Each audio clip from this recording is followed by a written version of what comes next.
Trump to deliver statement, as even his allies grow frustrated. President Donald Trump will deliver a statement from the Rose Garden on Monday, the White House said, providing a venue to address growing racial unrest gripping the country. An updated White House schedules said the president would speak at 6:15 p.m. Before his address, crowds of protesters were beginning to gather outside the White House gates. A large convoy of military vehicles was seen driving through the White House complex and onto Pennsylvania Avenue.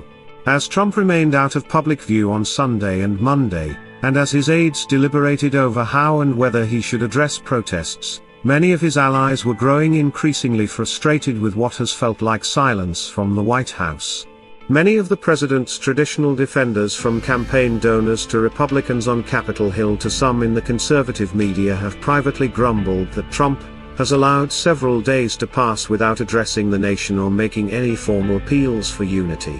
What Trump has done publicly: tweet extensively about his grievances with Democratic state and local leaders and mention the protests in the middle of a previously scheduled event, has at best gone unnoticed and at worst fanned the flames of outrage into a second week.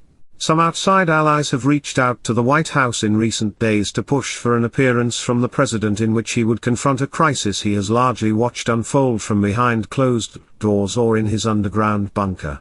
One major campaign donor worried that the damage inflicted by Trump's absence during a historic weekend of violence and pain could alone imperil his re-election. One person familiar with the matter said there is a sense among allies that an attempt to address the situation in a speech over the weekend fell completely flat. The person said the unrelated backdrop of the Kennedy Space Center and the fact that the speech came on a Saturday afternoon ensured few people even registered the passages that were added at the last minute. We support the right of peaceful protests and we hear their pleas, but what we are now seeing on the streets of our cities has nothing to do with the memory of George Floyd, Trump said in his remarks after watching the first manned U.S. space launch in nearly a decade. The mobs are devastating the life's work of good people and destroying their dreams. Trump's measured tone stood in stark contrast to his barrage of tweets over the weekend, which included messages blaming Antifa for the unrest and vowing severe retaliation. A growing number of congressional Republicans, even Trump's allies, have privately said the caps lock tweets are not helping the situation. Republican Senator Tim Scott of South Carolina said on Fox News Sunday that he had spoken to Trump over the weekend about his inflammatory tweets, which he described as not constructive. Over the weekend, some aides sought to convince Trump not to use violent rhetoric after he wrote on Twitter that when the looting starts the shooting starts, warning language like that could inflame an already combustible situation and would not appear presidential. Inside the White House, advisors remain divided over whether a speech delivered from the Oval Office or elsewhere at the White House would help lower the national temperature.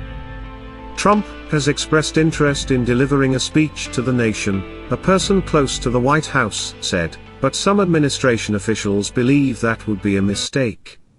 A senior White House aide said governors and mayors should be the ones responding to the destruction in their respective cities and states, a view at least partially shared by Trump, who has spent days going after local leaders for not calling the National Guard fast enough or cracking down on violence aggressively enough. In a heated phone call with governors on Monday morning, Trump placed responsibility on the governors for resolving the national crisis and said some of them appeared weak in their responses so far.